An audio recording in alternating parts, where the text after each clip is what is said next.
Hello viewers, ఇవాళ short topic ఏంటంటే నల్గొండ అనే మున్సిపాలిటీ ఏరియాలో హిందూపూర్ అనే ఒక విలేజ్లో ఆ వాటర్ ట్యాంకర్లో ఒక శవం కనబడిందంట. వాళ్ళు వాటర్ చెక్ చేస్తున్నప్పుడు వాళ్ళు పాస్ట్ 10 days నుంచి అక్కడ ఎవరైతే నల్గొండ మున్సిపాలిటీ ఏరియాస్లో ఉంటారో వాళ్ళు పాస్ట్ 10 days నుంచి ఇవే వాటర్ తాగుతున్నారు.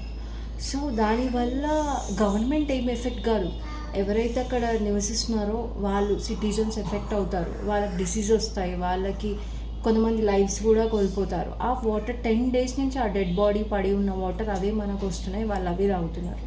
సో గవర్నమెంట్ ఏంటంటే ఈ వాటర్ ట్యాంకర్స్ ఏవైతే ప్రజలకు ఇస్తున్నారో వాటిని కొంచెం క్లీన్ అండ్ నీట్గా ఉంచితే వాళ్ళకు కూడా ఏ ప్రాబ్లమ్స్ ఉండవని అనుకుంటున్నాను. సో వీలైనంత వరకు అవేర్గా ఉండండి. అక్కడ ఏ స్టేట్ వాళ్ళైనా కానీ అవేర్గా ఉండండి.